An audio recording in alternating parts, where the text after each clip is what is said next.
when they went to the queen to tell her her subjects had no bread. Do you know what she said? Let them eat cake. Who took the bomb? We're getting screwed, man. Every time we turn around, we're getting screwed.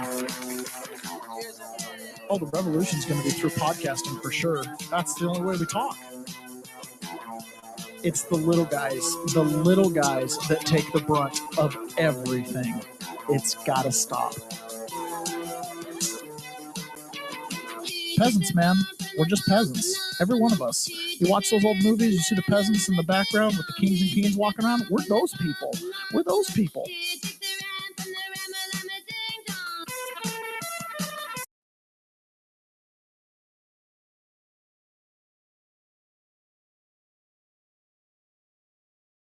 Good morning, peasants. Welcome to another episode of The Peasant's Perspective. We're still not AI. I didn't even have my sound turned on to start the show. It is what it is, I guess. Oh, welcome out today. Wow, we got a bunch of you guys already here. That is awesome. I am glad to have you guys. Let me figure out how to stinking close this intro screen. Okay, so yesterday, I live right on the Pacific Ocean, literally. Oh, I've got sound now, Weedham boys. I got sound now. So, good morning, Pray the Rosary Daily. I'm so glad to have you. I absolutely get jazzed about coming in and seeing some of the same people every morning in the chats, knowing that you're listening to the show live. It's very motivating to me. So thank you very much. I really appreciate it. You guys are an integral part of the show. I do check the chat. Sometimes I don't read them right away. Good morning. Happy Wednesday. Glad you are not underwater. Yeah. Okay. So speaking of the tsunami, oh my gosh. So, I'm doing my normal stuff, taking calls, getting on some Zoom conferences, doing, what I do to It's what I do after the podcast. I talk to people. So anyways, I look down at my phone and I see a message from the President of the United States of America, right? What oftentimes somebody who I've got set on an update will repost president stuff. I don't get his posts from Truth Social all the time. Although I should. I'm just so paranoid about putting any kind of apps or anything on my phone. I'm not kidding you. My phone is the bare minimum. I have like Telegram, X, and then whatever's preloaded. Like I have nothing additional on my phone. I guess I have another messaging app. It's like that's it. I no Facebook, no Instagram, no Google apps. Although all Google apps the whole thing's tracking you anyways. But like, if I have to go to like websites or things that normally have apps, I just go to the website and log in. Like I'm just so paranoid about my data, my digital exhaust. So for no reason other than the fact that until you've had the FBI take your phone and subpoena all of your records, you really don't know how exposed you are. I look at my wife's phone. There's like 4,000 apps from all the kids, all these free apps, games and stuff over the years. And I'm like, how many of them are listening to your mic right now? I have no idea. So anyways, yesterday, I see a little app telling the president saying there's been a large earthquake in the Pacific Ocean and Japan, Hawaii, and the Pacific coast are all going to get hit. Beware, look out. So of course, then I go and I, click on it and then there's like an emergency warning. I go look at the emergency warning. Good morning, Sapphire Patriots. So then I look at the emergency warning and I'm like, well, I'm in the impact zone. I'm in the advisory area and I'm not just in the watch area. I'm in the advisory area. And I'm like, okay. So I do live right on the ocean. Like my street is a waterfront street. I don't live on the waterfront side, but I live across the street from the waterfront. I have a view of the ocean from outside my house, from my kitchen. So, and my front room and the whole side of my property. So anyways, but I'm about 65 feet above the water. It's a high bank waterfront. So, a tsunami would have to be pretty significant to affect my property other than the potential of property value increases because I could become waterfront potentially, you know what I mean? If there was a big enough tsunami. So I don't really get too flustered unless they're talking like 50 foot plus waves, then I'm like, oh, this is going to be devastating. But either way, we're on Tsunami Watch. And of course, I have a good friend, another long listener of the show. He'll be listening to this later in the day, I'm sure. Robert, he sent me a live feed of another peasant out there that does broadcasting or, at home studio stuff, sitting in front of his desk or sitting in front of his bookshelf, had all the feeds and he was switching through them of the live feeds in Hawaii, the newscasts, the news reports. And so my boys started watching it. We put it up on the big screen, and my boys started watching it. Dad, a tsunami's coming. Oh my gosh, we got to be ready. Oh, it's going to hit Hawaii in 2 minutes. 2 minutes, Dad. Anyways, 2 minutes comes and goes, and the water and all the live feeds look the same. And pretty soon, like after it's supposed to have hit 10 minutes ago, there's one of the feeds shows the water kind of going out in the bay, like it definitely receded. And oh my goodness, here it comes. And then the water kind of came back into its normal spot. And there were a few waves, nothing big at all, like totally not noticeable from when I was watching it. And the guy that was watching it, it'd been this buildup for hours and hours and hours. And he goes, it feels like this tsunami's out there hanging out with Tupac and the Epstein list. It's like not quite coming in. So anyways, I don't know how the impact was here in Washington State. I don't think it was significant. I woke up this morning and the world seemed pretty normal. Probably a lot of people in Hawaii were like, wow, that was anticlimactic. I haven't seen any videos this morning of any impact that was significant in Hawaii. I know there was some pretty good hit in Japan, but again, they seem to have multiple hour notice and pretty prepared. I haven't seen anything saying loss of life, but yeah, I'm still here. I'm not wet. I was getting messages from people all around the country literally saying, are you safe? Are you okay? And I'm like, yeah, man, we'll probably be fine. I'll probably be fine. Anyways, pretty fun. Okay, so we talked about the trade deal yesterday, the trade deal with the EU. So after the initial reports of, we're going to have stability and, this is a good trade deal for the United States, this is what Viktor Orban said, and this comes from TRT Global. Trump ate von der Leyen for breakfast, Orban on EU-US trade deal. Hungary's prime minister has mocked EU leadership, claiming Brussels was humiliated by Washington under Trump's influence. So let me share this with you guys so I can read it with you. Okay, so here it goes. Hungary Prime Minister Viktor Orban takes a swipe at European Commission President Ursula. I'm just going to call her Ursula. I don't want to try to pronounce that last name. President Ursula, claiming that the U.S. President Donald Trump had outmaneuvered her in recent U.S. trade discussions.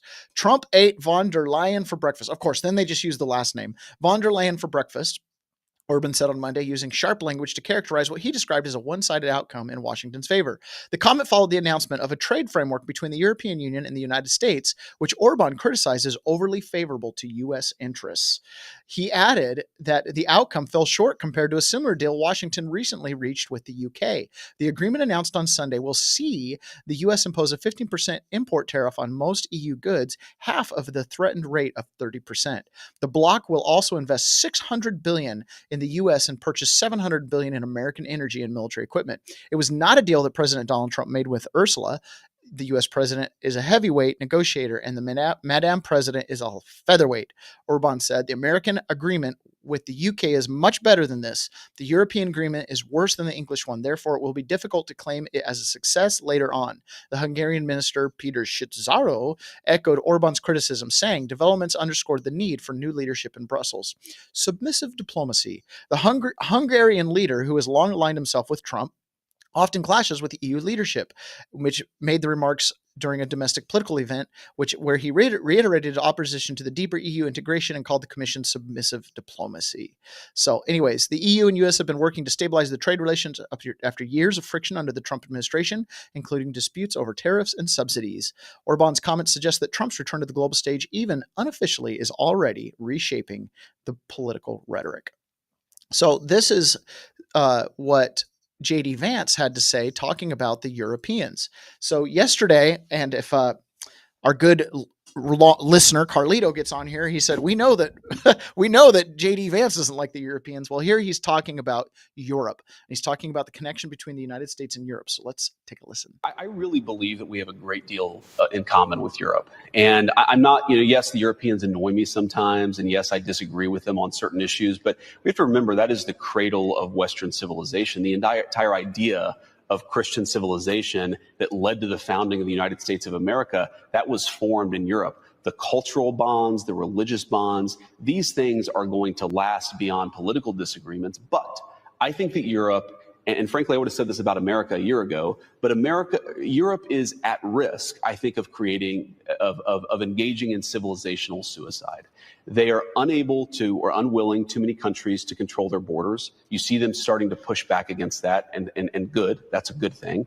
You see them starting to limit the free speech of their own citizens, even as those citizens are protesting against things like the border invasion that got Donald Trump and a number of European leaders elected. So look, I want Europe to thrive. I want them to be an important ally. Part of that is going to be Europe respecting its own people, respecting its own sovereignty, and America can't do that job for them. If you have a country like Germany, where you have another few million immigrants come in from countries that are totally culturally incompatible with Germany, then it doesn't matter what I think about Europe. Germany will have killed itself, and I hope they don't do that, because I love Germany and I want Germany to thrive.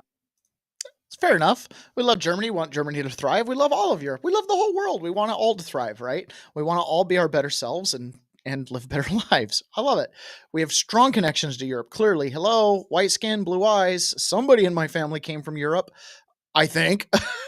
Unlikely we came from Indonesia, right? So yeah, there's a lot of cultural ties religiously. The Western thought, philosophy, all of this has roots in Europe, and we want to see them survive. We want to have a great relationship. And I think over the last couple centuries since the United States became independent and sovereign, we've had more than a great relationship. I mean, we've fought 2 world wars on their behalf. We've rebuilt Europe. That was cool. Marshall Plan, that was fun. We've adopted their banking policies, probably much to our demise, but nonetheless, there's a lot of connection there. But they're committing self-suicide, and the United States was very much well on that path. And it's stuff like this. This is the kind of stuff that is self-suicide. This is not having clear eyes. This is seeing race, right? When you don't have to see race here. So this is the police chief in Cincinnati. A couple days ago, if you were on social media at all, and Trump reacted to this and other people reacted to this, and I believe like 5 people have now been arrested, but there was a big fight in Cincinnati at night. Who knows who it started? Almost doesn't even matter. You've got a gang of men beating up one particular man as he was essentially laid out and knocked out. Women, as they often do, come in thinking that they're invincible. I don't know what they're thinking. I wouldn't walk up to a man that's hopped up on testosterone and throwing punches unless I expected to be punched. They walked up, tried to separate him or say something, and cold cock, knocked out, flat on the ground, bleeding, right? Absolutely horrendous looking video. This guy just pops this girl. She didn't have anything to do with other than trying to break up the fight or whatever.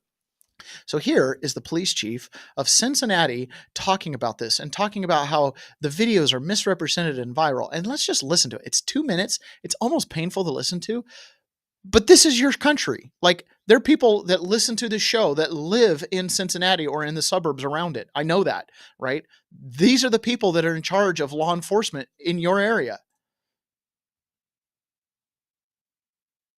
Maybe we'll hear from her. I don't know what's going on here. Oh, I have to do that thing where I share the screen. And the role it plays in this incident. Another topic I want to cover real quick. Social media and journalism and the role it plays in this incident. And yes, guys, that's you. That is you. Social media, the post that we've seen, does not depict the entire incident. That is one version of what occurred.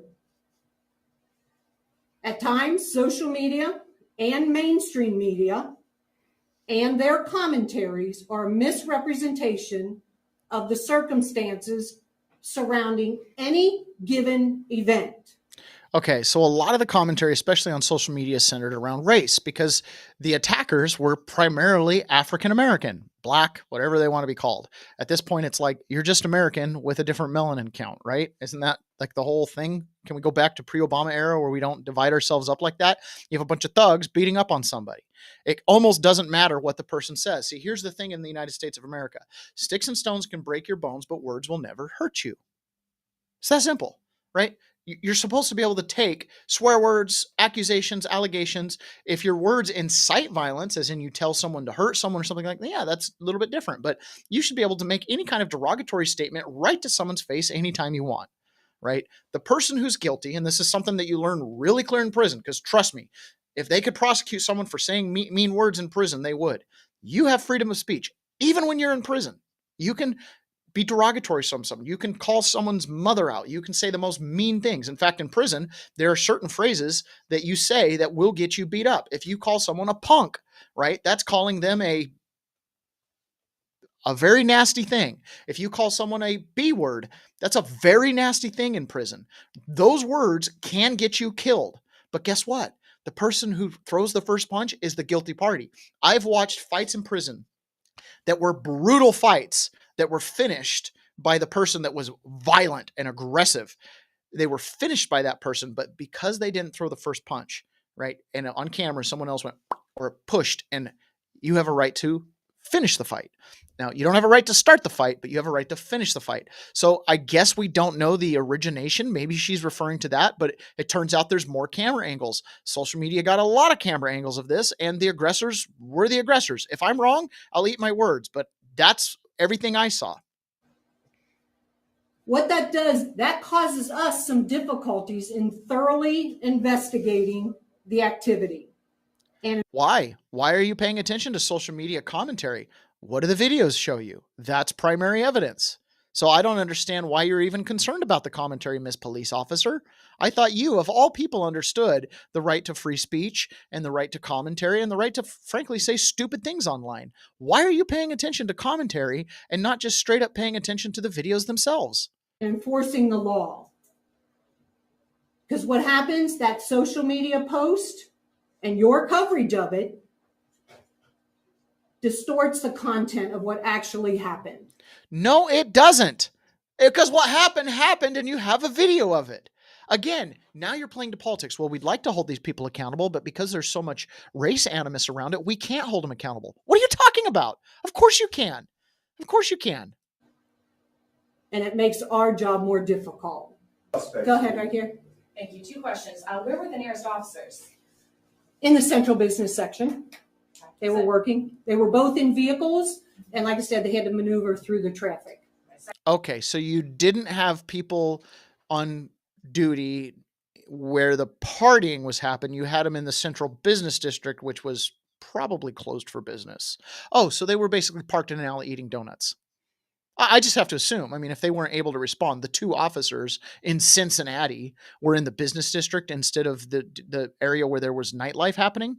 Seems like an interesting decision. But don't worry, social media, that's the real problem. Second question is, you had said social media, news media distorted the content of what actually happened. What exactly was distorted? I understand that there was multiple views of the video, but exactly what led up to this? I mean, what was distorted? Okay, here you go. Moment of truth. What is it that is the problem? What is it? What was distorted? Do we have like AI videos? Do we have intentionally edited videos? There's quite a few copies. I mean, there's quite a few angles of this. Yeah, so I think by looking up and to the right, isn't that a sign of processing because you don't really have an answer there? the irresponsibility with social media is it just shows one side of the equation. What? It shows the whole thing. Quite frequently, without context, without factual context. So basically, you want to know why the fight started, okay? And you want to know the context of the fight. So did the person who got hit say something mean? I mean, maybe he said something racial, and therefore its gloves are off, right? It just shows one side. And then people run with that. And then it grows legs, and it becomes something bigger that we then have to try to manage as part of the investigation. So hold on. You've told me nothing. Shame on you guys, social media. Shame on you, media, for running with some narrative that we just don't want to deal with. Okay, well, there's a problem here. You have a fight. It's on camera. Are you going to hold anybody accountable? Well, we will, but we just don't want to deal with you guys. Okay, then don't.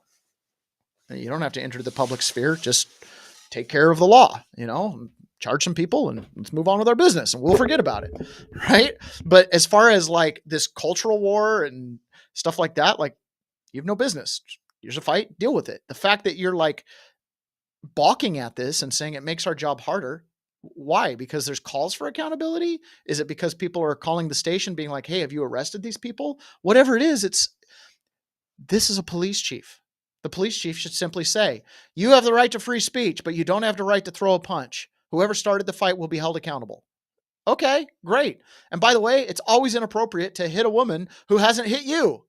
Okay, always inappropriate, no matter how jacked up and you are, right? Especially when the person you've been beating is now beaten on the ground. You don't hit anybody else.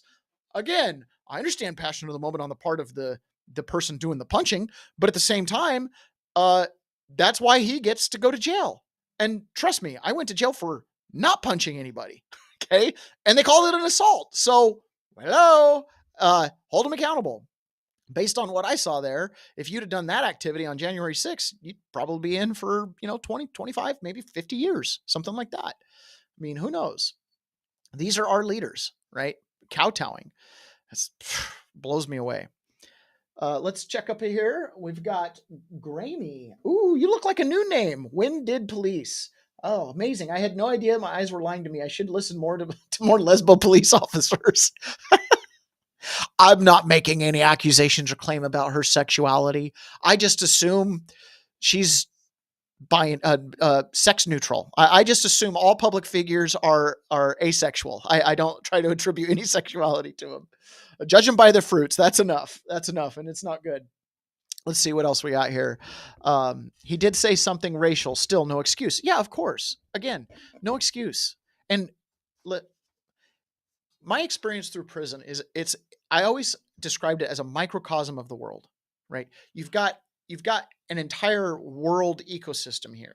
You've got different races, you have different tribes, you have different belief systems, you have multiple religions that are present within there. You have an entire economy that's on its own using stamps instead of dollars, right? Another obligation of the United States, there's stamps, there's regulators, you've got government, you've got kind of all the elements to do a little study of the world.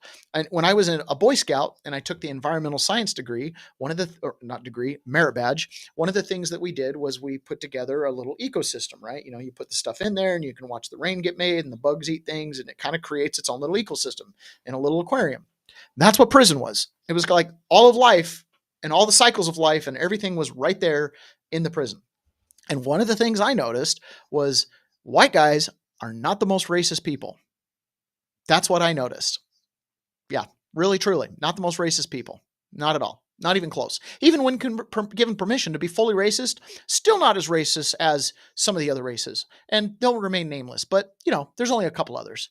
Wildly racist, right? The things that they would say openly without consequence was wild. And I believe that's true out in the wild too. I believe that the minority generally has a pass. They can criticize the majority. They can say pejorative things, but then the virtue of the majority, especially in America and Europe, where it was predominantly Christian and love thy neighbor and don't judge and all these different, axioms run around.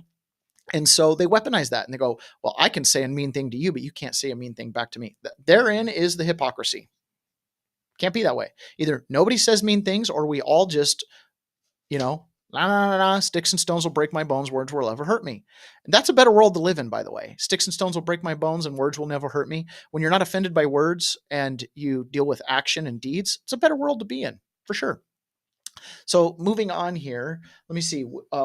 When did police officers become the tone police? Exactly. Correctional officers, as far as dealing with free speech issues, are actually pretty good because they deal with it every day. Like, there's a line between, basically what I'm saying is I've watched correctional officers let the yapping go. I've watched them stand there like,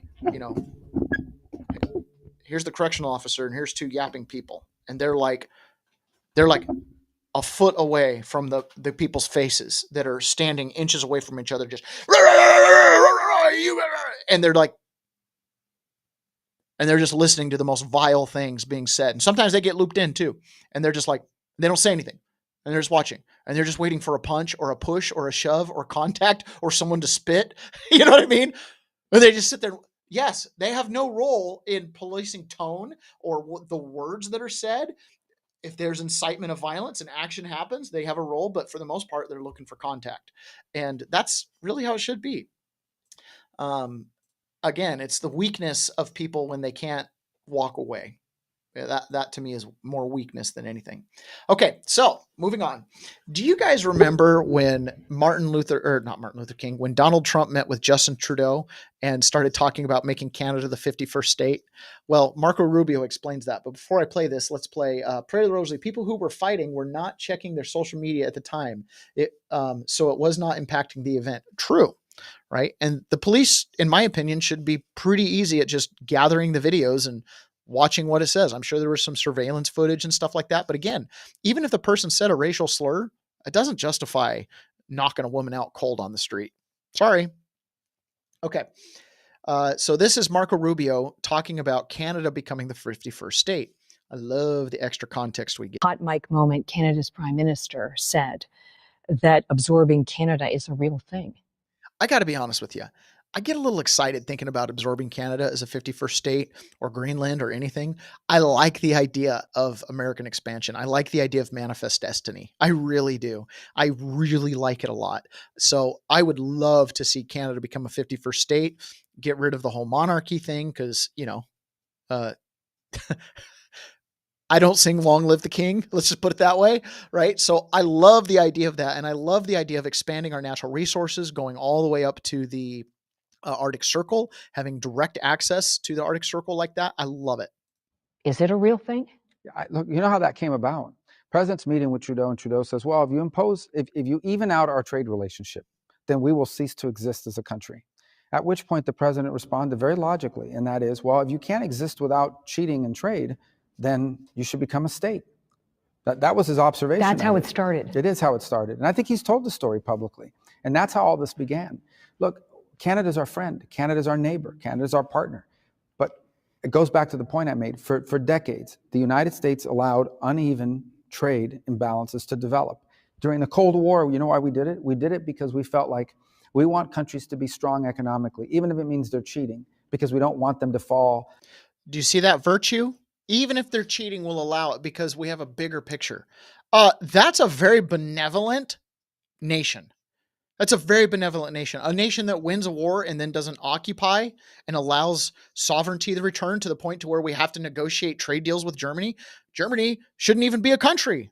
Shouldn't even be a country based on the laws of conquest. Japan shouldn't even be an independent sovereign nation based on the laws of conquest, right? But everything that we do with those, returning the power to the people, allowing them to have sovereignty. Oh, hey, we left a base behind. No, you're lucky we didn't. You're lucky it's not Emperor Donald Trump, Emperor of the Rising Sun country. You know what I'm saying? Like, you're lucky that you only have a military base there, which, by the way, is kind of there to protect you, right?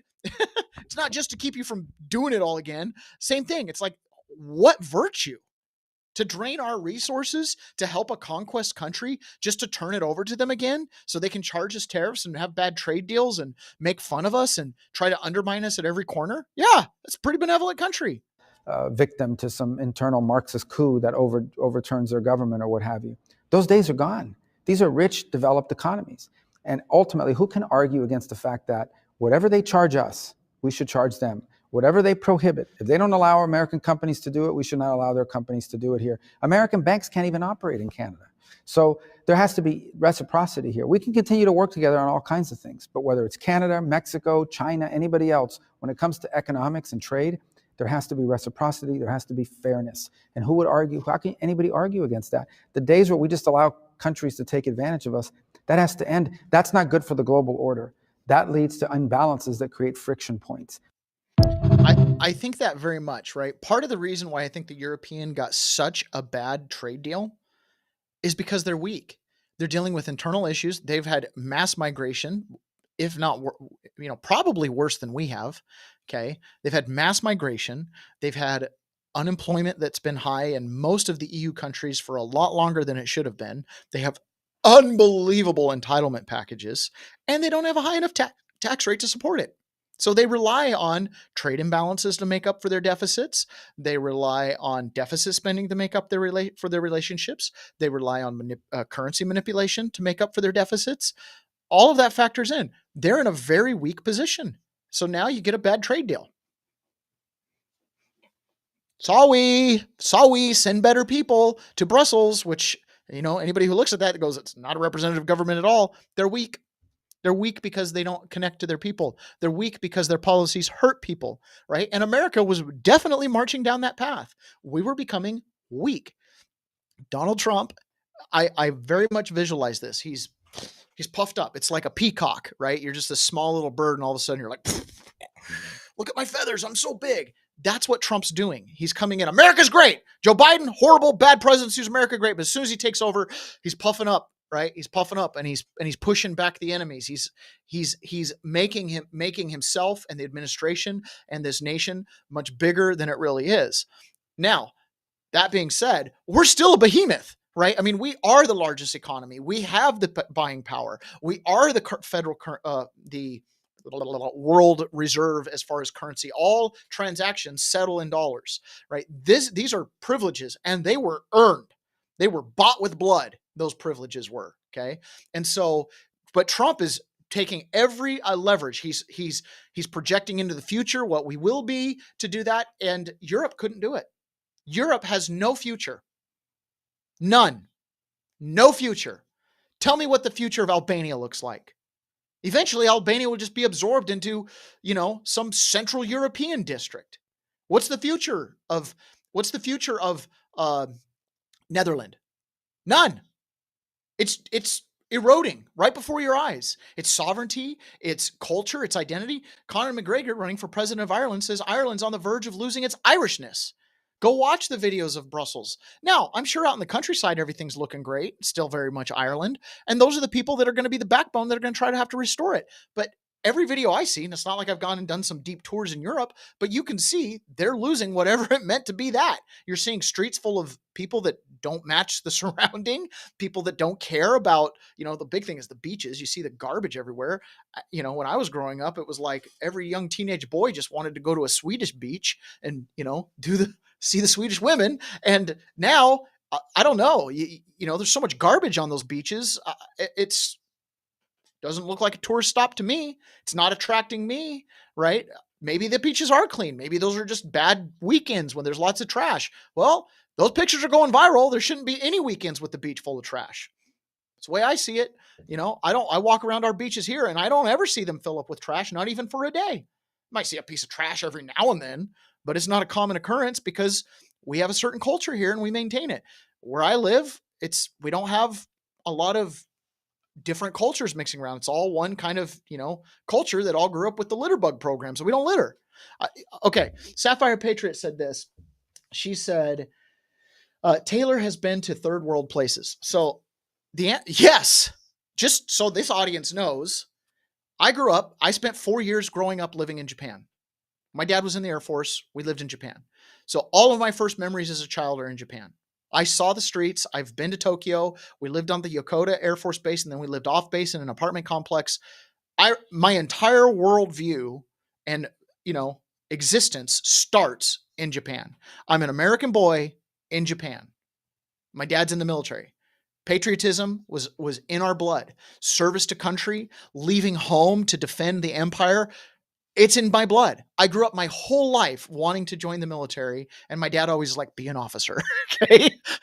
Okay. Then I came home. We moved everywhere. My dad was in the computer industry in the 90s, super volatile industry. We lived all over the Intermountain West, Colorado, California, Oregon, Utah, Idaho, and stops in between in different locations in those places, right? Different houses. I think I counted one time, it was like 16 schools or something that I went to before I graduated from high school. So yeah, I've seen the West and I've lived in the West, and I understand the difference of culture from California and Utah and Oregon and Idaho. And ultimately I ended up in Washington State. I've seen the different cultures. I have friends all over the place, well connected and family too. Then on top of that, I went on a mission and went down and lived in Brazil for 2 years and learned Portuguese fluently. Didn't speak English for 2 years. I spoke Portuguese, still speak Portuguese. Eu falo português. Of course, I falo português and then I have a stutter, but eu falo português. Se alguma pessoa and I mix it with Spanish now because I've been so influenced. Screw it. I'm not even going to try. I'd have to like switch my brain over for a second. But either way, I speak Portuguese. I write in Portuguese. I read Portuguese. In prison, when I wanted to write my wife things that I didn't want the guards to see really easily, I'd write it in Portuguese because I knew they didn't have a Portuguese translator at the prison. They had Spanish. They could probably figure it out, but I'd write things in Portuguese, right? It was our code. My wife and I both speak Portuguese. So she also was down in Brazil. It's actually technically where we met.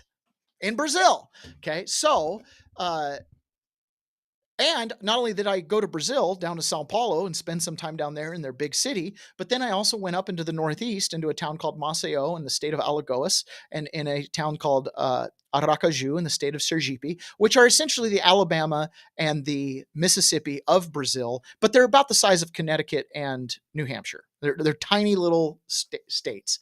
Right tucked under the point pointing out to Africa. There are two little states under there. And that was considered the poorest states of Brazil. So I tell people I went to the third world of the third world. I have spent significant amount of time in mud huts with garbage bag plastic roofs, no floors. I've spent time in tijolo houses, talking with those people, helping them try to make a better life by taking control of their choices and making affirmative choices. I've seen heads chopped off on the streets. I've worked in the favelas. Okay. I've been there. I've seen the gangs. I know how those people think. And guess what? They're peasants too. They just want to get a paycheck, take care of their family, find some love.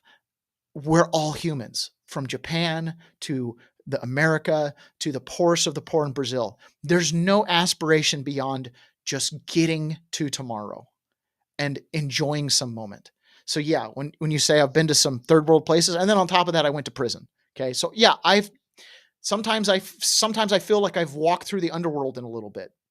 You know, not as bad as people who really live in that, because I'm just a visitor. I don't belong here. Okay. And so, because I make different choices, but yes, I've seen enough to know that our elites are disconnected. If our elites went and sat in some of the places I sat in Brazil, if our elites went and spent time with people in the suburbs of Portland to understand the intersection of the agricultural life that sits on one side and the inner city urban black hole that sits on the other, and how they seem to not be able to understand each other, but the peasants, the people that are just making up the bulk of the population, are like, hey, listen, we can't have socialist inner city stuff. You guys are disconnected from the food supply, and we can't have complete libertarianism. You farmers, you got to feed the cities, right? Because you're using the stuff they're making. Like, we have to have balance. So to be able to walk down and meet the people who are being affected, this does shape a huge part of my worldview. Let's see here. Whatever Trump's motivations, it's likely overall to benefit workers. What is he the best of a bad? Oh, hold on. Let me read this right here.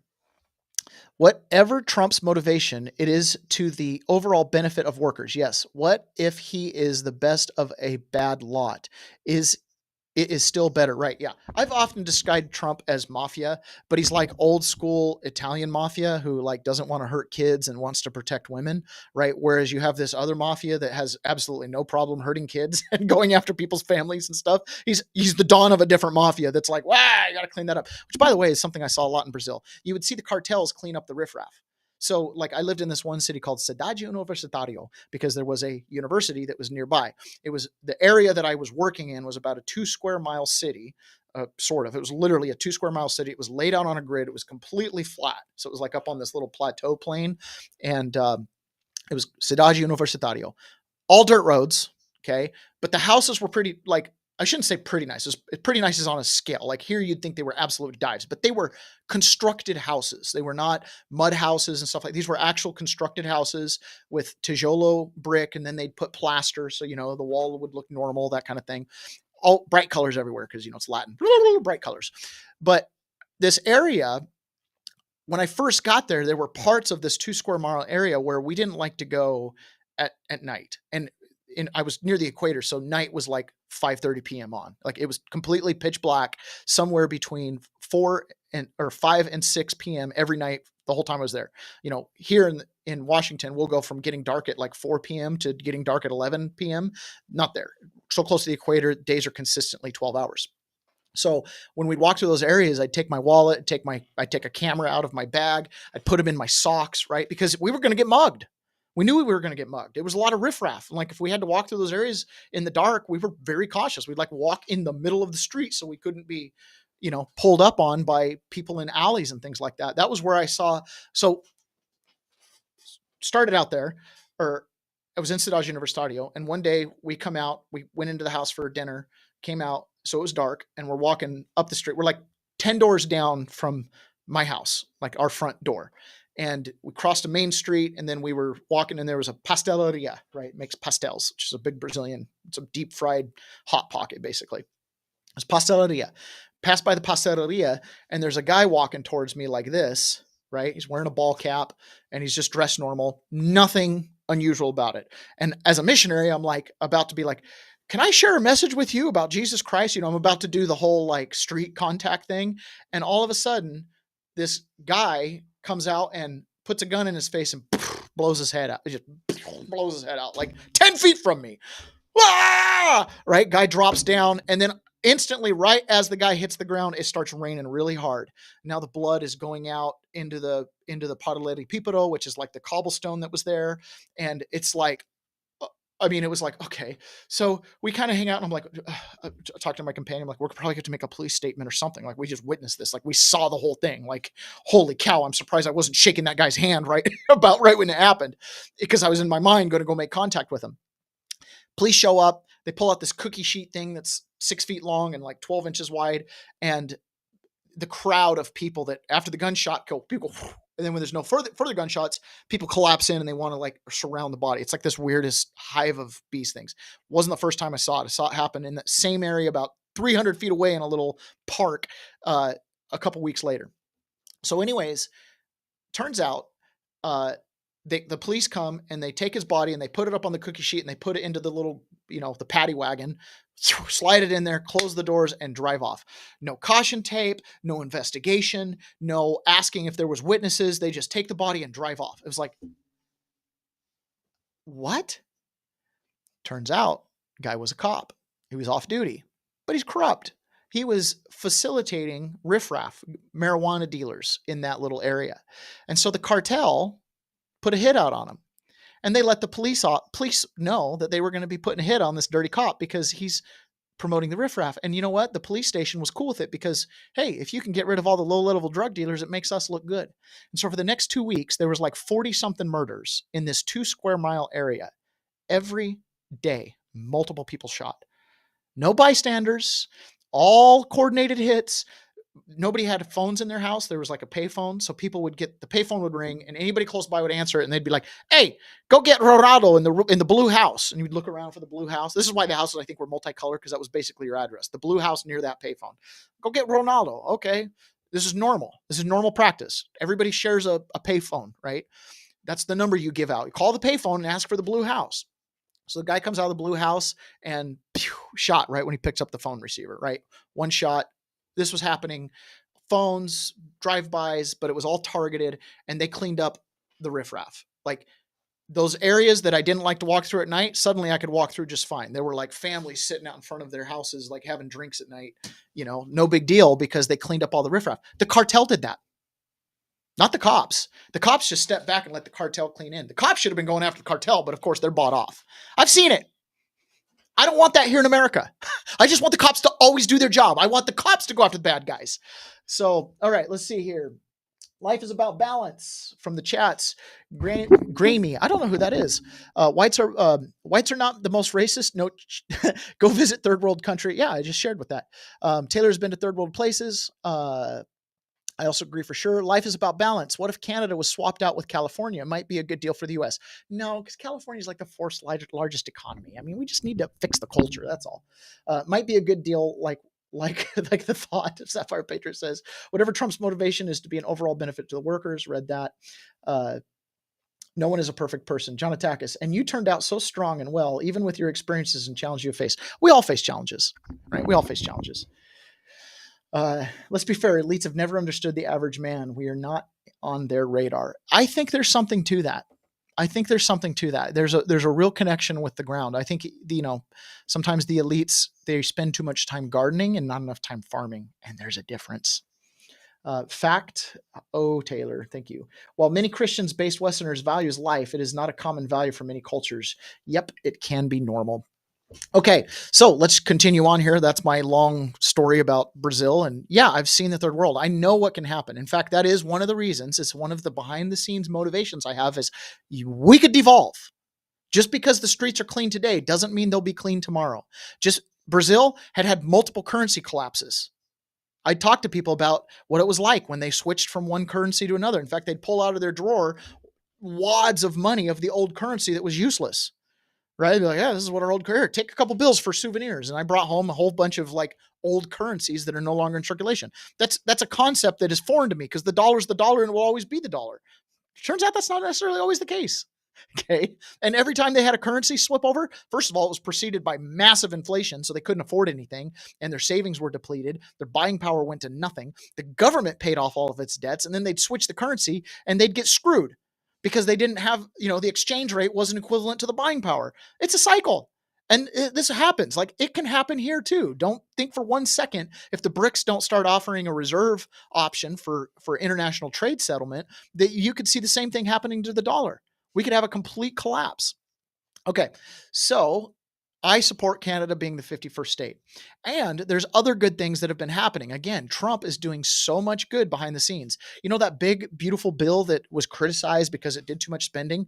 Well, if Trump does what he wants to do, the Supreme Court hopefully will show that he doesn't have to spend the money allotted. He just can spend up to the amount allotted, which would allow him to basically cut budgets unilaterally for programs that shouldn't be funded. And here's one budget or one thing that actually made it into the big, beautiful bill. And I heard nothing about this prior to it being passed. Car lovers rejoice. After 50 miserable years, cafe standards are dead. And for those of you that are car guys, you understand the cafe standards. And this is coming from I&I, Issues and Insights. One of the most important provisions of the big, beautiful bill has gone completely unnoticed. Let me share the screen so you guys can read along with me. One of the most important provisions for the One Big Beautiful Bill has gone completely unnoticed, but promises to make the auto industry great again. For over 50 years, the federal government has been forcing fuel economy standards on auto companies. If the average fuel economy of the car in a year exceeded a federal standard, the companies had to cough up enormous penalties. Passed in 1975 as a way to deal with an energy crisis that was caused by government price controls, by the way, corporate average fuel economy, CAFE, standards required the fleet of cars sold by the automaker to achieve an arbitrary miles per gallon goal. If they missed a goal, they paid hefty annual fines. From the beginning, these standards were a disaster, forcing automakers to radically downsize their fleet, which research showed cost thousands of lives because all things being equal, smaller, lighter cars are less safe than larger ones. So basically, if you have like Chevy, in order for them to sell a Hummer, they had to sell a whole bunch of Chevy Volts. Much more unsafe, right, than the Hummer. Now, the fuel economy, obviously very different, but that was what they were trying to achieve, is you could average out your fuel economies within the car company.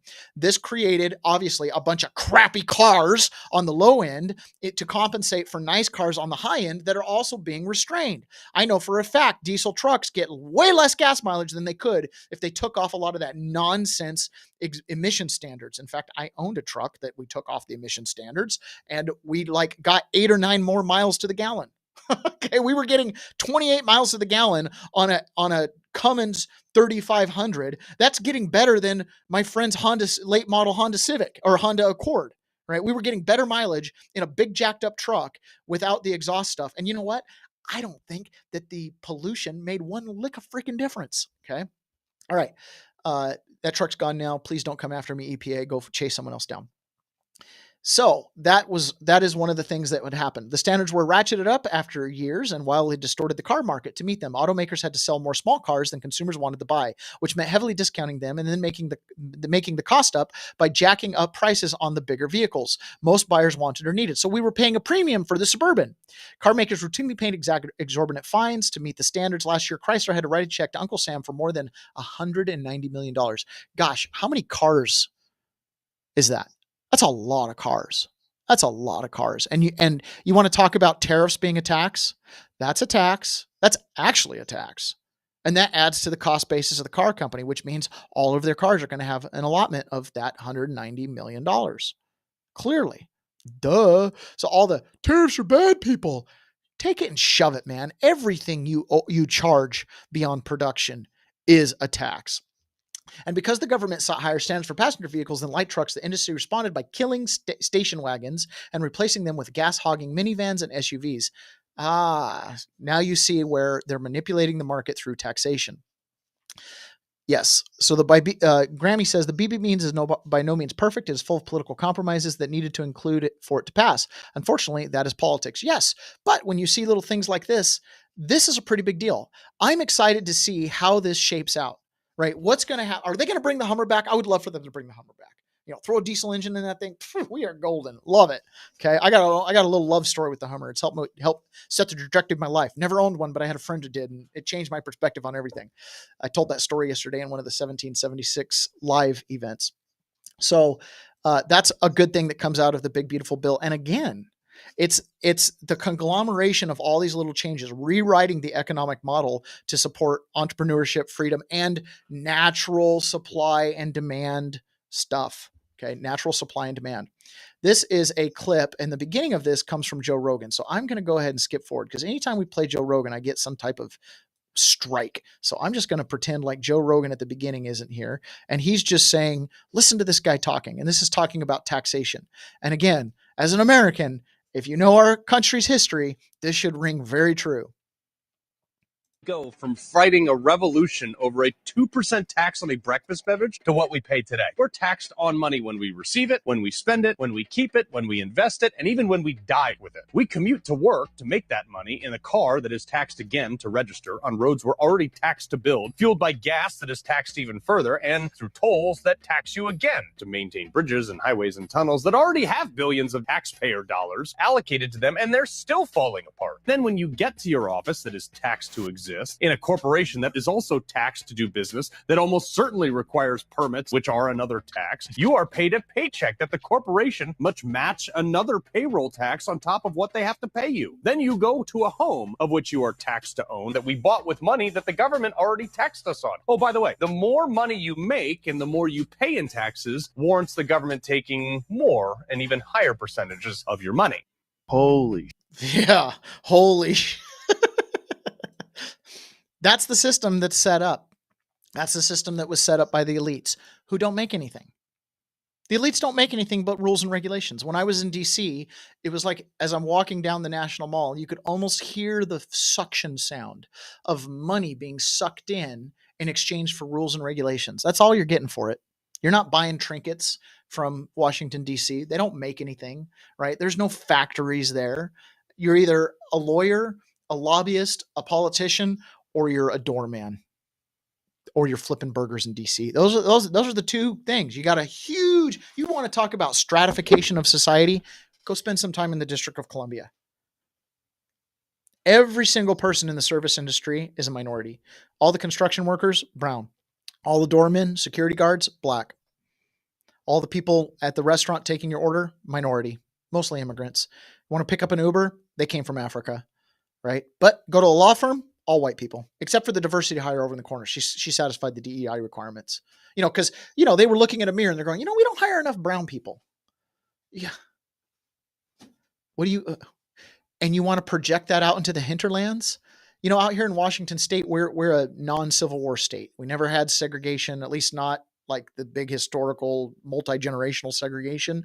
And so like you go to a construction site and there's 4 brown guys and 2 black guys and 4 white guys.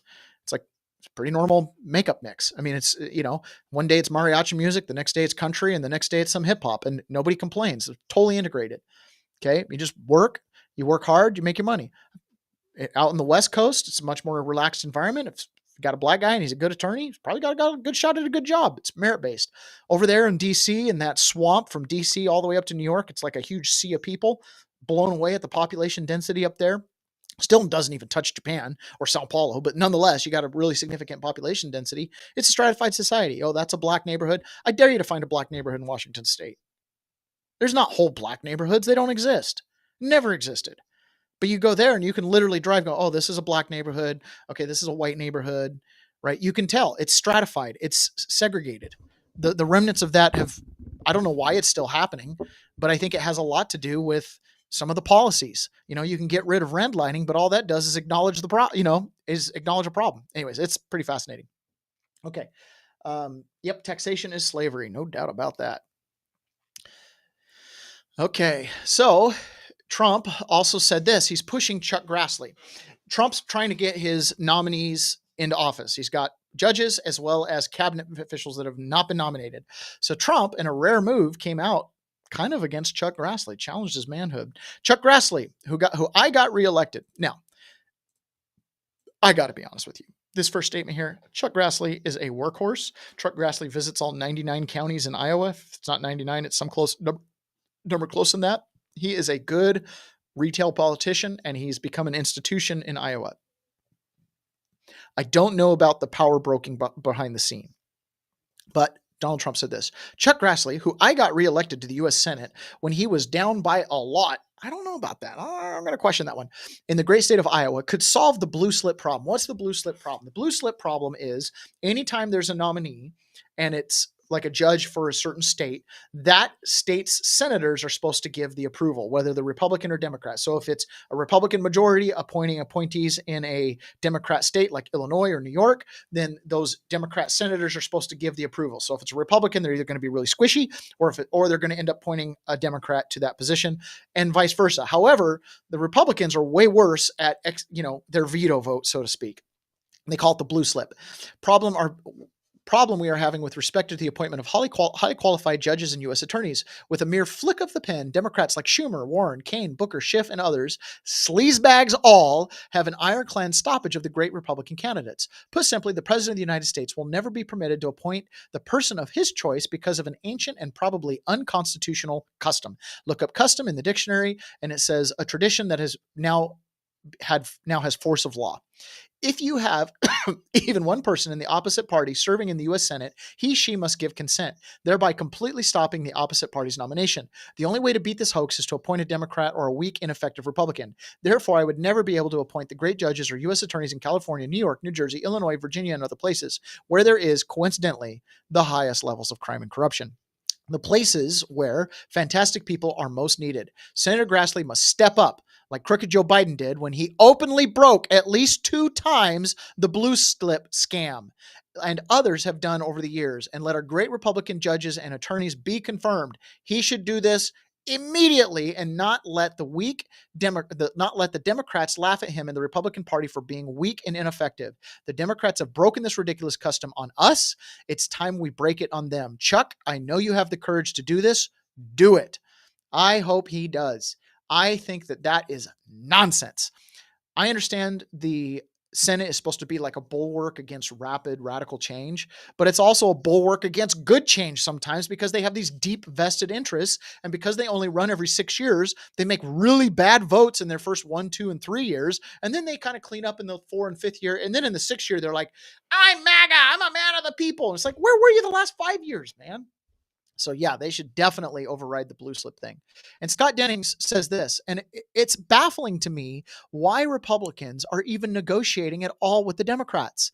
All the scandals that they've perpetrated, all the crime they've been involved with, the only thing that makes you think why they don't hold them accountable is the Republicans are in on it. Right? They're part of it, which I think we're going to slowly continue to find out is that the Republicans are way more colluding with the Democrats than we could possibly imagine.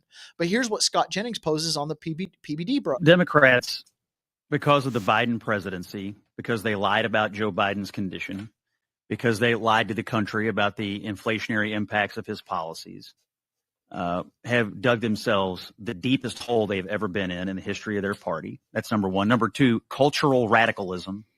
I mean, when the hills you're willing to die on are boys and girls sports, paying for transgender surgeries of inmates, which Kamala Harris had in the last election, when you're willing to die on these hills, when you're willing to go and say Maryland man unfairly deported back to his home country, I mean, when you're willing to die on all these 80-20 hills, eventually your approval rating will wind up, I'm no mathematician, but around 20. Yeah, exactly. They're getting there. And so this hole they've dug themselves in, like if I can't trust you not to put a boy in my daughter's locker room, why would I talk to you about taxation policy or inflation or tariffs or anything else. You're trying to put a boy in my girl's locker room. That's right. Why? I will never forget having a conversation with a fellow J6er's mother that became pretty good friends with me. And one day we were talking about some of the J6 nonsense, and she goes, now you know why they're trying to push the transgender thing. If they can convince you don't know what's in your pants, imagine what else they can convince you about. And I was like, that's true.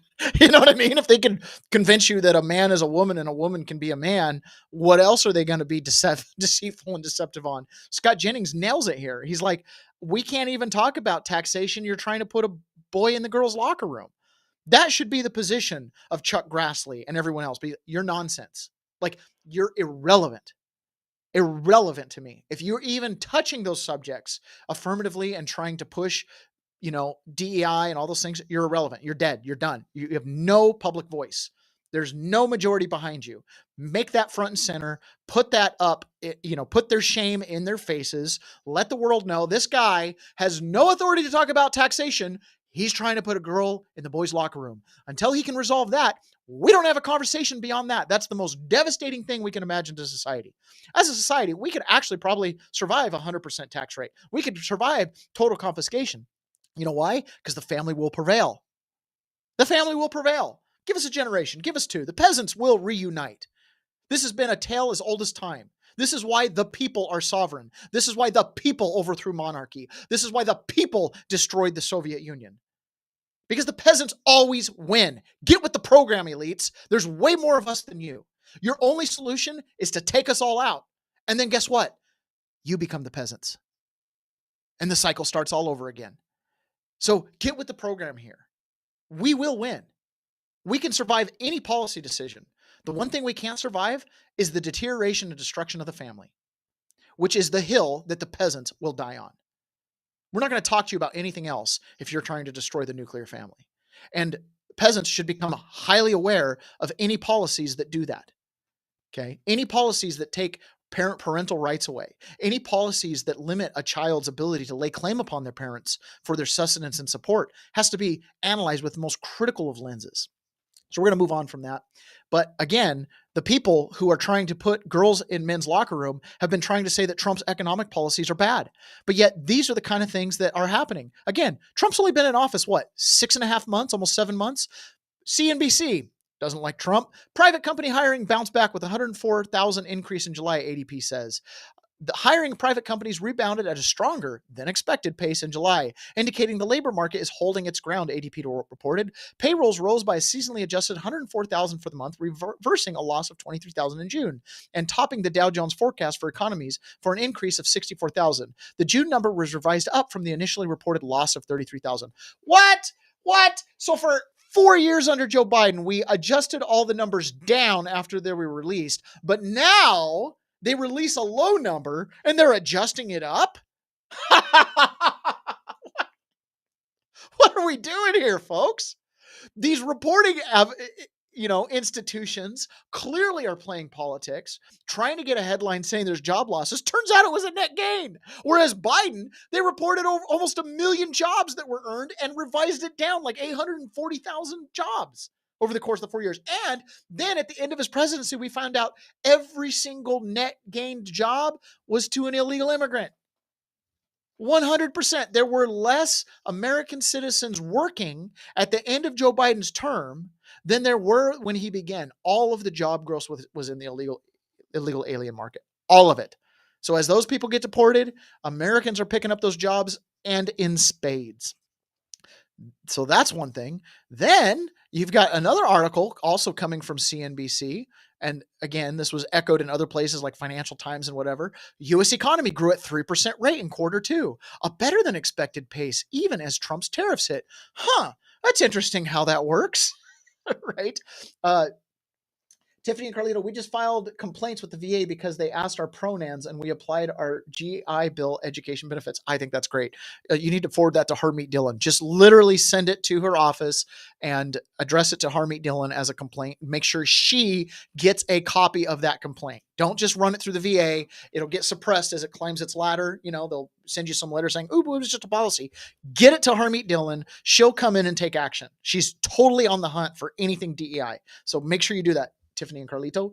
Okay. Grammy says the destruction of the family unit will destroy any civilization. Yes, it will. Okay. The U.S. economy grew at 3% rate in quarter 2, a better than expected pace, even as Trump's tariffs hit. Gross domestic product jumped 3% for the second quarter, better than the 2.3 estimate, and reversing a 0.5% decline in the prior period. So basically what we're saying is all these policy changes that Trump has been doing have been working, and quickly. While exports declined 1.8% during the period, imports fell 30.3%, reversing a 37% surge in quarter 1. President Donald Trump responded to the GDP report with a fresh demand for the Federal Reserve to lower interest rates. So employment is up, GDP is up. Okay, time for lower rates. Like this is the deal you always make with us. Those things go up, rates come down. Those things go down, rates go up. Like there's this effect they're trying to accomplish. Do it. Pretty cool. The U.S. economy grew at a much stronger than expected pace in the second quarter, powered by a turnaround in the trade balance with renewed consumer strength, the Commerce Department reported Wednesday. Who knew that Trump's tariff regime would end up making it a whole lot better for us? What I find interesting here in this percentage is that while exports declined and imports fell, but it reversing a surge. So even with imports dropping, we still had higher GDP. Why? Because that tomato farmer got a couple extra orders, because the car manufacturers are now running full time, because the guys that are drilling oil, like our friend Weed and Boy is down fracking in Texas, they're drill baby drill. They're at max capacity or trying to approach it. I'm sure Weed and Boys kick in if that's what you think. Weed and Boy says the only jobs Democrat creates are protesters. Yeah, that's exactly right. Okay, that topped. Financial markets reacted a little to the report. Why? Because we're maxed out. More good news on good news. I mean, at a certain point, they're not going to, good news on good news. We need to have a little downturn to have another rush up. Okay, the world of the summer economy is resilient.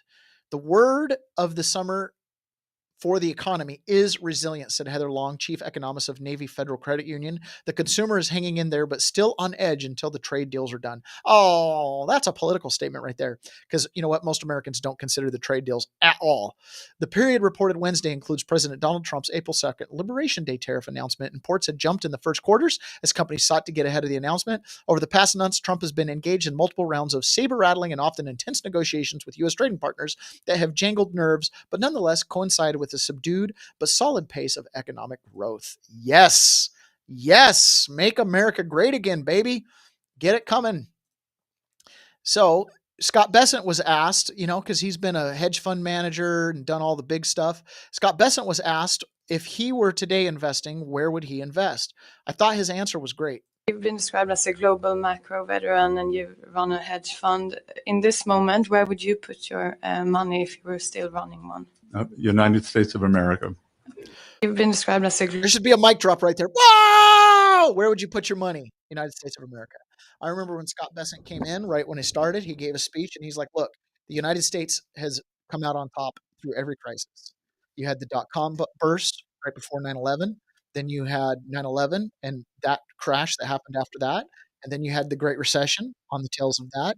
And the U.S. economy and the American entrepreneur and small business owner have continued to chug along. We are the train that thought it could. Everybody said you can't do it. Everybody said you can't overcome this.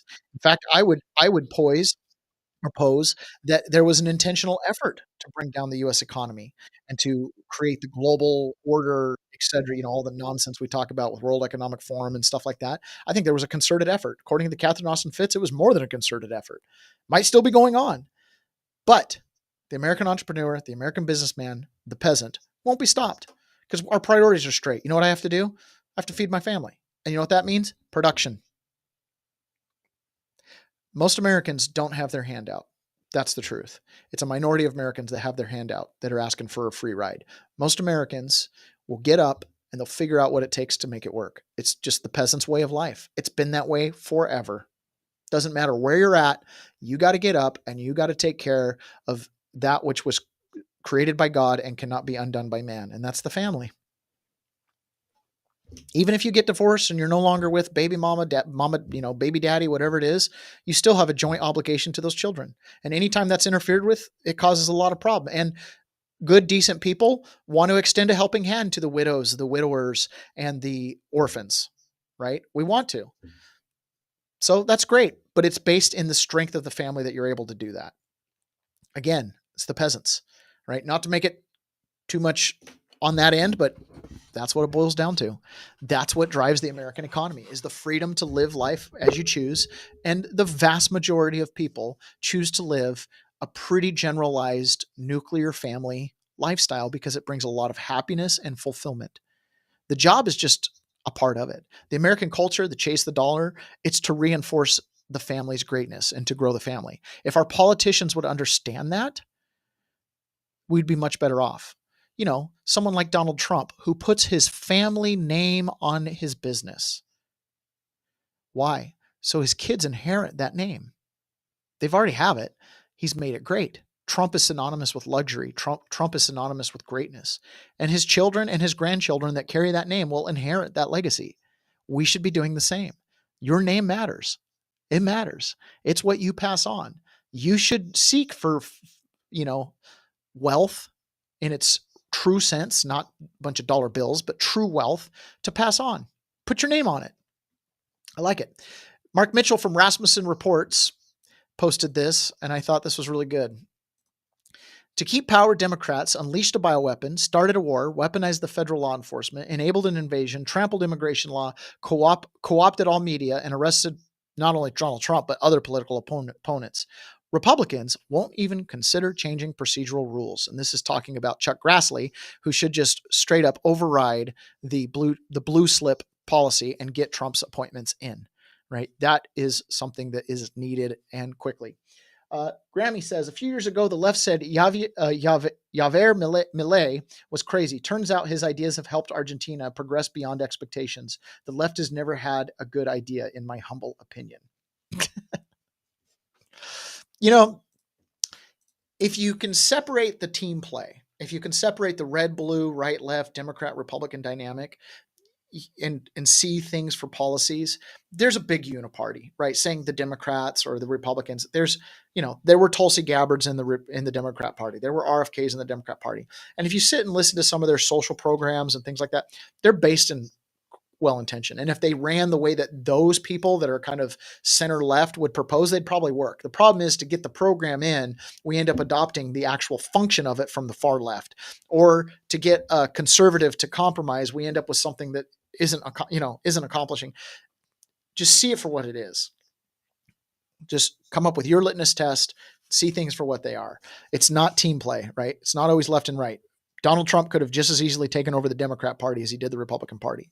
Donald Trump and the Make America Great agenda and the America First policies are what's important. But we still have to be careful. Okay? Because, there's some things that have been happening, especially on the digital grid front, that are a little disturbing. So I hope they get those things set up for efficiency and then make sure they bake in our rights and protections and things like that, because there's a potential they're creating a totalitarian grid, and Trump's part of that. Something you got to look at. So good trade deals.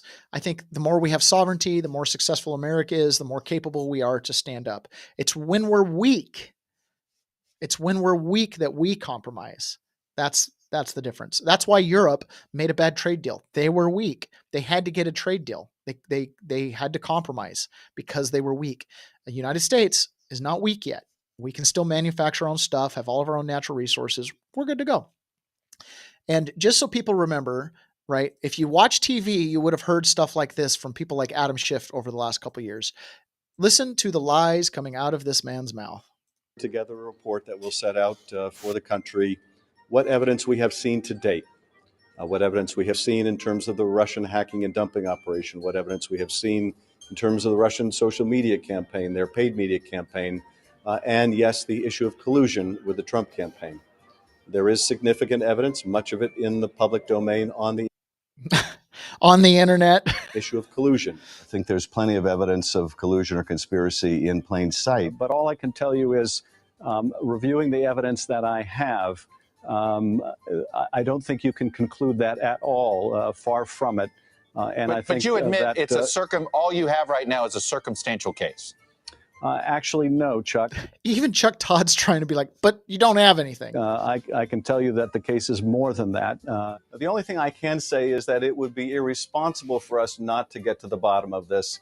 We really need to find out exactly what the Russians did. For example, in that Trump Tower meeting, there was a clear intent to collude with the Russians. There was the micro expressions just kill me. I'm lying to you and I'm pulling one over on you face just absolutely kills me. the willingness to receive Russian help. The president himself called on the Russians to assist his campaign by hacking Hillary Clinton's emails. Well, certainly if the Trump campaign went to a meeting with the Russians seeking to enlist or receive the help of the Russian government in getting damaging Which information. is what the trail of evidence and emails suggests is the case. Yes, that would be a potential form of collusion. What we found in our investigation is that Donald Trump's campaign manager was sharing internal campaign polling data and their strategy for key battleground states with an agent of Russian intelligence.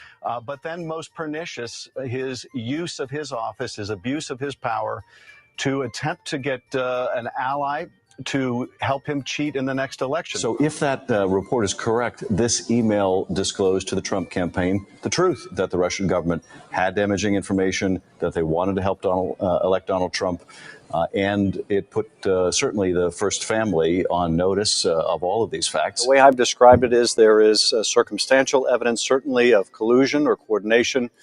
There has been direct evidence of deception. And I think people, I hope, got the sense today during this long hearing about just why it's so important that both Congress and the FBI do a thorough investigation. Yeah. This guy's a lying liar, man. Everything's misrepresented and wordsmith. Weedham Boys makes an interesting comment over in the YouTube chat. As long as I've been in the oil field, work is always busier when Democrats are in office because gas prices go high and producers want to produce when the price per barrel is high. When the price gets too low, that's when layoffs come. Don't believe in the greater good all the time, but in this case, the greater good is what I voted for. Trump is good for the country. Yeah. I think that the significance with Trump is the volume thing. By selling energy to Europe and selling energy to Asia and selling energy to all the different places he's selling, that's kind of, I don't know if it compensates. You're right. The cost per barrel maybe is down or stabilized, but clearly it's good for me. Prices go down. All right. I wanted to show this other thing too. Speaking of oil drilling, this is he won't mind me saying this, but this is Weedham Boys.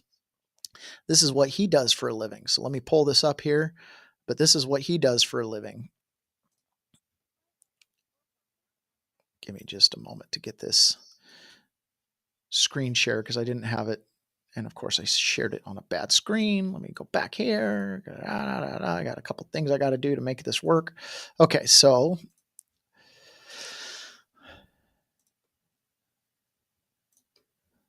yeah, this will work. Oh, look at that. Endless sharing. Don't really want to see that. That's not what I meant. Okay. So how do I screen share? Here we go. Okay. So this is what Weedham Boys does for work. And there's no sound. Where's the sound?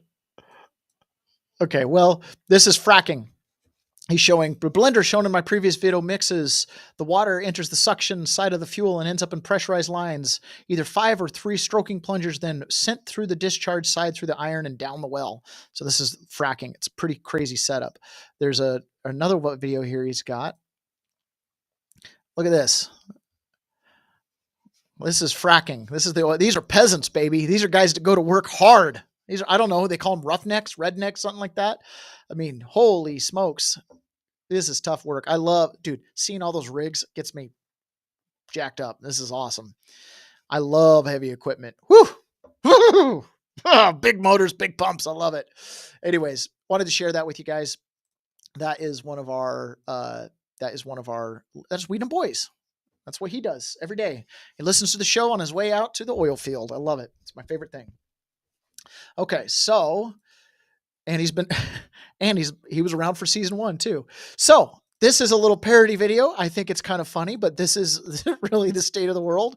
And think about this logic. If you're listening to this show, you probably don't already fall victim of this, but we all know people who do this same logic here. Hey, did you see that special on Channel 7 where they talked about all the problems with the vaccines? What are you talking about, mate? I told you about all that stuff like 4 years ago. Yeah, but back then it was just a conspiracy theory. Yeah, but if you're finding out now that it's pretty much true, then how can it be a conspiracy theory?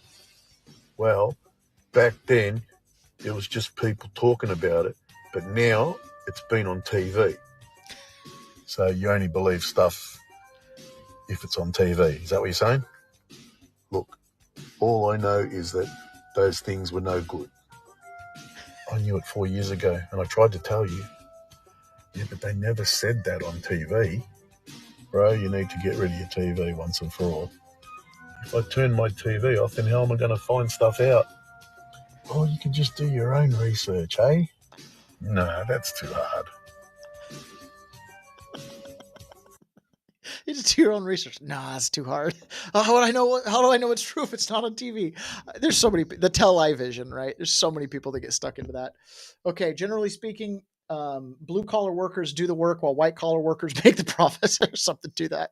Now, don't get that language going on too long. Otherwise, you end up having a communist takeover, and it's a proletariat. It's a dictatorship of the proletariat, and it becomes a whole mess. So be careful with that. I think everybody should just bargain on their own. If the labor understood how important they were to the equation, they would barter better. I'm not opposed to unions. They have their unique position. And that's one of those things is collective labor. The more you specialize, the more you need to unionize. Frazier, funny and accurate clip. Yes, it is. This is so true. Metal is good. Yeah, I saw it on the news. It is interesting to me. And again, if I call some public figure an idiot or something like that, it is what it is. I try very, very hard not to be super pejorative to people I love who make decisions. I have made major mistakes in my life, and I have paid for them dearly, right? It's a learning curve. We all have to learn from our mistakes. Some of our mistakes become fatal, is what it is. It spoils an opportunity or something like that. When it comes to the vaccine, for me, I'm like, my default position after college was do not trust the government. Ever. Verify everything. Never, ever, ever take them at face value. Where do you want to start? The food pyramid? Or you want to start with the Tuskegee experiments? You want to talk about the history of the Civil War and how that really went down? You want to talk about the Revolution and the secret meeting they had in Philadelphia where they created a constitution? Well, good or bad, they did it in secret, in private. They lied to you about it, right? Whether we want to talk about taxation and the creation of money and the gold standard, pick a lane. You want to talk about the FDA, FHA? You want to talk about the housing and how they're screwing up housing by building houses instead of renovating stuff that they already have in their HUD inventory? They're lying to you left and right. Doesn't matter. You want to talk about the local building department and how you can pay for permits. And you're not paying them, you're paying the building director directly for permits, right? My local county just had a huge scandal because the building director was taking basically bribes and no one could get permits except for the people that paid him direct bribes. He's gone now. Of course, the investigation is like real quiet, but the entire building staff has had to be replaced. Don't trust government. Verify. We employ them. Okay. So that's my default position. So when something like COVID happened, I'm like, I don't know about this. Already suspicious of vaccines. Okay. So I don't fault people who grew up in a paradigm where you trust authority and things like that. It's kind of baked into a lot of people's pre-programming. I just want you to start questioning everything. Do your own research, especially don't trust the television, right? When I play news clips and stuff like that, we're triangulating. We're trying to get as much information as we can from as diverse as sources as we can, but definitely don't trust what the news is saying just because the news is saying it. Grammy said, I'm glad to see you recognize that Australians know how it works. I'm glad to see you recognize that Australians know how it works. Remind me what it is that they know how it works. Tell me what it is that it works, because I'm yes, thank you for saying that. But what exactly do I know how they work? So remind me. Okay, another thing, just another tidbit to put in your knowledge thing is U.S. Treasury just sanctioned Cartel de los Soles as a terrorist group run by the corrupt and contemptible Nicolas Maduro, who is responsible for trafficking drugs into the U.S., help us take down Maduro and his cronies Desalado Cabello, Roldan, and Vladimir Padrino Lopez. So these guys are wanted. They've been wanted for a while. $25 million bounty. Seems like a good little price. Seems like a good fee. $15 million for this guy. and 25,000 or 225 million for this guy. Now look at the description of what they're guilty of. So not guilty of, what they're accused of. Nicolas Maduro for narco-terrorism conspiracy. Okay. Cocaine importation conspiracy. Yep. Conspiracy to use and carry machine guns and destructive devices in furtherance of a drug crime. Wow. You'd think they'd be above that. Same thing with this one. For conspiracy to distribute cocaine on board an aircraft registered to the United States.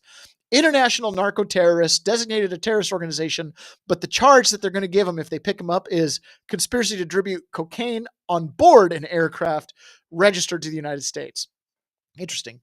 The next one, for narco-terrorism conspiracy, cocaine importation conspiracy, and conspiracy to use and carry machine guns and destructive devices in furtherance of a drug crime. For some reason, I feel like they're above that.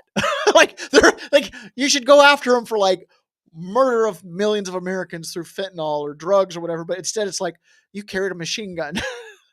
I don't know. They got Al Capone on tax fraud, right? Like it's just funny to me. I think $25 million bounty for something that the run-of-the-mill drug dealer on the corner is also doing. Okay. Australia, I meant immigration. For clarity, I am not American. Yes. Yeah. Okay. I remember who you are now, from Australia. I'm glad to see that you recognize that Australia knows how it works. Has Australia limited its immigration policy? I'm pretty sure they have, right? They've actually been one of the Western nations that has done a pretty good job of staying Australian. Am I wrong in saying that? I mean, I know you have immigrants, but they don't have like full citizenship rights and stuff like that. Like they're, it's hard to get to Australia. You have to come through the airport and a port of entry. So Grammy, Tasmania is my idea of paradise. Is it really paradise? Yeah, let her know. I'd love to visit Australia. I think it sounds awesome. I was just watching a little video about how Australia is populated in the south and not so much in the north. And I was like, there's a lot of free land there. I had a video the other day. In fact, knowing that you're an Australian listening regularly, I do get a lot of stuff from Australia that comes through my newsfeed. So I'll start playing it because us peasants are everywhere. We struggle with the same things. I had this video of this guy talking about, he's a miner, and he's like, we got the richest uranium reserves, can't mine it. We got this, got that. And he was just blasting the Australian government. He's like, there's no reason we should have to import in, all this stuff. We should be a worldwide producer in energy. And he was just railing on the Green New Deal. It was two guys being interviewed, and the one older guy was just unleashed, man. And the other guy's like, they're going to get mad at us for saying this. He's like, I don't care. I'm at the end of my life. I got to say it straight. So pretty interesting. Okay. Back to the Adam Schiff thing. Here is another key to understanding what was going on behind the scenes. There is a reason Mike Pompeo is not in the cabinet. Okay. Here's why. Mike Pompeo and Adam Schiff work together to bury the Russiagate stuff. Mike Pompeo allowed Adam Schiff to go into a secret skiff at the CIA and see all the information that you're seeing be released right now. Adam Schiff had access to it with Mike Pompeo. The first of the intelligence community's surveillance targets appeared to be a former Defense Intelligence Agency, that's DIA head, and would-be Trump National Security Advisor Michael Flynn. Another target was staffer George Papadopoulos. In 2018, HPSCI, the House Permanent Select Committee on Intelligence, released a 243-page report clearing Trump of allegations that he and his team colluded with Russia to interfere with the 2016 election. However, sources close to the House Permanent Select Committee, led by Adam Schiff, covertly continued working out of a small room in Langley, and he had access to raw logs and communications from agencies like the CIA and the National Security Council. So Mike Pompeo gave Adam Schiff all that access and then stood by while Adam Schiff made all the lies up about that stuff. Okay. Grammy says, no. We currently have a liberal government. Immigration is a free for all. See, I need firsthand knowledge there. I, for some reason, thought that because I just thought that they were like, they're not granting asylum to people. These are all people coming in on some sort of program, right? They're all registered, collected. Is that correct or not? Like, you guys don't have the problem the United States has, where people are literally walking into the country, or Europe, where they're just, bum rushing the shore on a boat and running into the population, right? Like, there's an organization to the chaos of mass immigration. Correct me if I'm wrong there. And it doesn't justify it either. It's not like necessarily better or worse. They're still flooding the job market. They're still diluting the culture. They're still, They're still doing all of that. Sapphire Patriot, good note. Tasmania is a liberal quagmire, and it is so cold there. Interesting. Okay. Makes sense. It's cold. It's actually pretty far in the southern hemisphere. Okay, so the other thing is, look at our time here. Okay, let me see. There's supposed to be more information coming out today. General Flynn talks about how there should be more information coming out very, very soon, reaching into 2020. So it says all the information we found out now was from 2016. The next batch, which we expect as early as today, is going to be 2020 and how they tried to rig the 2020 election and really were successful at it, right? And then the other thing that I wanted to mention here, and this is from OSV News, and it's a church publication, but it's by Kate Scantian, and it says FBI memo with anti-Catholic terminology said to be distributed to over 1,000 FBI agents. So originally, if you guys remember back, there was the memo that was circulated saying that the FBI should go after traditional Catholics, and that Sapphire Patriot broke my heart as far as Tasmania. That's funny. You know, when you watch the nature channels, Tasmania does look amazing, to be completely honest, but you can spoil the beauty of a place when communists run the show. I mean, I say that about Washington State all the time. Couldn't be a better state. The most gorgeous state, abundant resources, excellent weather. Yes, it rains, but it's a moderate temperature. We don't even need umbrellas here, just drizzles, right? It's a beautiful place. The only thing wrong with Washington State are the communists who run this place. Okay, so back to this news article. FBI memo with anti-Catholic terminology said to be distributed to over 1,000 FBI agents. Washington, amid an investigation into a controversial and retracted FBI memo that suggested some radical traditionalist Catholics pose threat of racial or ethnically motivated violence, a GOP senator alleged the FBI distributed the memo that used anti-Catholic terminology more widely than previously known. So the letter comes from Chuck Grassley, who promises to get to the bottom of it. And while the memo differentiated between radical traditionalist Catholics as separate and distinct from traditional Catholics, or Catholics who simply prefer the traditional Latin Mass and pre-Vatican II teachings, some accuse the Bureau of labeling Catholics as a whole as a threat of unfairly scrutinizing their worship and accuse the Biden administration of orchestrating improper religious surveillance. The memo was retracted and condemned by both then Attorney Merrick Garland and then FBI Director Chris Wray, the latter of whom was initially appointed through the post by President Donald Trump during his first term. While some of the groups named in the withdrawn FBI memo identify as Catholic, some have taken positions flouting either Catholic Church's leadership or its official teachings, including one group denounced by its local bishop as blatantly anti-Semitic and forbidden by the Vatican from calling itself Catholic. The original memo cited the Southern Poverty Law Center, a terrorist organization, by the way, in my opinion, Southern Poverty Law Center, an organization that monitors hate groups, as I said, a terrorist organization because they've weaponized the term, but has faced criticism from those who say the group too widely applies the label. A spokesperson for that group told OSV News in 2023 that there is a stark difference between traditionalist Catholics who celebrate the Latin Mass and rebuff many of the liberalizing reforms of the Second Vatican Council and the radical traditional Catholics attacked by the Southern Poverty Law Center. So basically, the memo went too far, and it tried to differentiate, and they tried to make boxes around people's religious belief and then paint them into a corner of future potential action. Oh, you don't like the Pope? Oh, you want to do Latin Mass? Oh, you think that your church is straying from the teachings? What does the FBI care about this? Why does the FBI care if I do or don't attend church, or if I agree with the teachings of my church or the dogma of my church or not? What do you freaking care? What does it matter to you? Did I bomb a church? Did I build a Molotov cocktail? That's the only time it matters. That's the only time it comes into play at all. I can believe any kooky thing I want. Go join the purple spaghetti monster religion. Go join that. Who cares? Who cares if you want Latin Mass? Make up your own language. Who cares? It's ridiculous. It's unbelievable to me the way the government just can't understand. Sticks and stones will break my words, but words will never hurt me. Leave us alone. Let us talk freely and openly. Let the marketplace of ideas happen. Let bad ideas be beat by other good ideas. Duh. Okay. So that's pretty much all I got for today. I've got a couple more things that I'm going to do over on the private side because I got to rack up like another hour of private viewing. I hope none of you pained yourself to watch the separate private streams I did yesterday. I'm literally just sitting there on my computer. Like, I just need to get the time. So I'm going to switch this over to private for the people that stick around on Rumble. Those of you that have Rumble Premium, I really appreciate it. By the way, if you ever upgrade to Rumble Premium and you do it like while you're watching my video and click on the link and stuff, I get a little like check mark kudos. I don't know if that translates into anything money-wise, but it advances me in the creator program, which the creator program for me is just all about getting more exposure. But it does create I have to stream so many hours, all this stuff. So I got to meet the benchmarks, I got to do my part. So anyways, super excited to have you guys today. Sure missed Ron today. I've heard people say, "Oh, too much giggling." I'm like, giggling's my favorite part. It's what keeps me alive. I'm really glad the chat was going today, especially on YouTube. You guys are talking a lot. Really appreciate it. All of you guys participated. Kept me good company today. Really, really fun.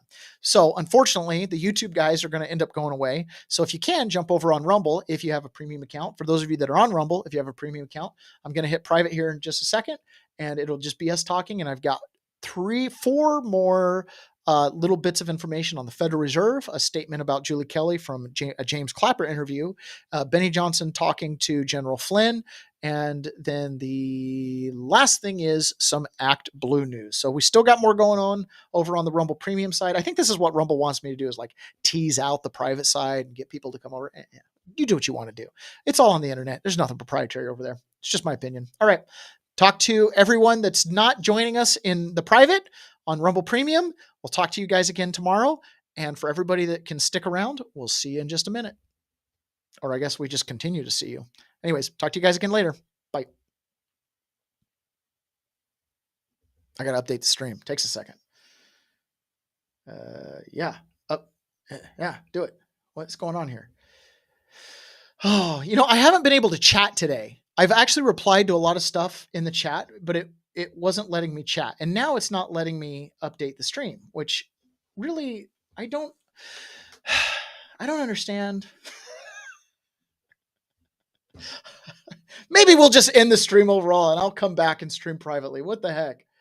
All right. I guess that's what we're going to do. I'm just going to end it, and we'll talk to you guys again tomorrow, and I'll have to restream privately here in a little bit. So talk to you guys again tomorrow. Bye.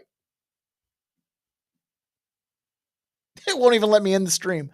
I actually can't end the stream. What is going on here, man? See if I can end it on this side. Do it. It won't let me close the stream. What is happening here? I can't close the stream on either computer. I got 2 computers running, and I'm clicking end screen or end stream and close room. I can't do it either place. What is this here? Let's try that.